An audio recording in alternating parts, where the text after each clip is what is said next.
Starliner est bloqué sur la Station Spatiale Internationale, Starbase est occupé avec des mises à niveau, de nouvelles informations disponibles de SpaceX sur son site de lancement au Centre Spatial Kennedy, Blue Origin obtient son premier contrat militaire, Axiom Hab 1 continue de progresser et une semaine lente dans les lancements de fusées. Je m'appelle Christophe Paget et voici votre information hebdomadaire sur l'espace.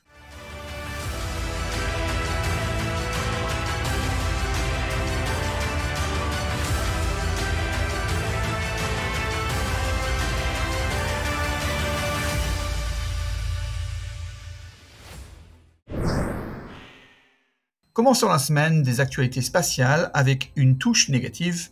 Vous vous souvenez peut-être de l'épisode de la semaine dernière mentionnant que le voyage du Starliner avait bien commencé jusqu'à à peu près 380 km d'altitude et que pendant la procédure d'approche de la SSI, le propulseur du Starliner a commencé à mal fonctionner. L'équipage a finalement atteint la SSI et a commencé les activités de validation du Starliner, par exemple en mode sanctuaire. De plus, le plan était que l'équipage du Starliner CST-100 quitte la SSI le 18 juin, mais au vu du récent problème de propulseur, la NASA et Boeing ont décidé de prolonger le séjour de l'équipage jusqu'au 25 juin afin de pouvoir aller au fond du problème et ramener l'équipage sur Terre en toute sécurité. À Starbase, SpaceX poursuit la réparation de sa plateforme de lancement orbital, appelée aussi étage 0, pour son IFT-5, attendu dans environ un mois, selon le super optimiste Elon Musk. Nous pouvons voir le déconnecteur rapide du premier étage en train d'être modifié, le stabilisateur du premier étage remplacé, ou le déconnecteur rapide du Starship remis en place car il s'était déplacé lors du décollage d'IFT-4. Les baguettes Mekazila sont en cours de modification, mais cette fois, SpaceX teste le système d'amortisseur, celui qui amortira la descente du premier étage pendant la tentative de récupération. Cela correspond tout à fait à l'ambition d'Elon d'attraper le prochain premier étage numéro 11 lors du vol d'IFT-5. Quel objectif ambitieux! Elon Musk nous a également informé sur l'état des volets du Starship durant IFT-4. Donc vous savez peut-être que le volet tribord avant a perdu une partie de sa structure lors de la rentrée dans l'atmosphère.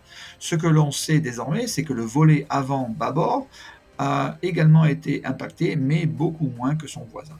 Quant au volet arrière, ils ont peut-être perdu certaines tuiles de protection thermique, mais leur intégrité et leur autorité de contrôle ont été préservées. Concernant la préparation du Starship numéro 30 pour l'IFT-5, SpaceX a décidé d'enlever toutes les tuiles de protection thermique et de les remplacer par des tuiles plus résistantes, avec une couche sacrificielle en dessous, comme le mentionne Elon sur x.com. Un gros travail de remplacement est donc actuellement en cours dans le High Bay. Le nez est équipé uniquement de tuiles plus fines et plus résistantes. La tour Mekazila numéro 2 progresse à un rythme soutenu. En effet, les fondations ont été renforcées au cours du mois dernier et une plateforme en béton armé a été construite. Cette fois, SpaceX est passé d'une construction béton de la base de la tour à une version en acier que vous voyez en cours d'assemblage cette semaine. D'autres équipements sont ajoutés sur chaque section de la tour pour accélérer l'achèvement. Et la poussée du premier étage durant IFT-4 a en effet endommagé d'autres réservoirs verticaux du site de lancement. Et donc cette semaine, SpaceX a retiré la coque extérieure de l'une des 3 derniers réservoirs. Sur le site de production, le garage est presque terminé. Et un peu plus loin, le plancher en béton du nouvel immeuble de bureaux a été coulé. Restons avec SpaceX, mais cette fois-ci au Centre Spatial Kennedy. SpaceX demande une mise à jour de sa déclaration d'impact environnemental pour y opérer son Starship. Ce qui est intéressant à souligner, c'est que SpaceX disposera d'une tour Mekazila pour le lancement du Starship. Ça, c'est aucune surprise, on le voit déjà au Launch Complex 39A, et d'une deuxième tour Mekazila uniquement dédiée à rattraper le véhicule à son retour. D'ailleurs, Elon Musk a mentionné il y a quelques jours sur X.com que le booster de l'IFT numéro 4 avait pratiquement atterri avec précision et qu'il prévoyait donc que l'IFT 5 ramènerait et atterrirait son booster numéro 12 à Starbase d'ici un mois. La FAA a précisé que le problème sur les volets du Starship numéro 29 durant l'IFT numéro 4 ne nécessitait pas de rapport d'accident si la trajectoire de vol d'IFT 5 restait la même.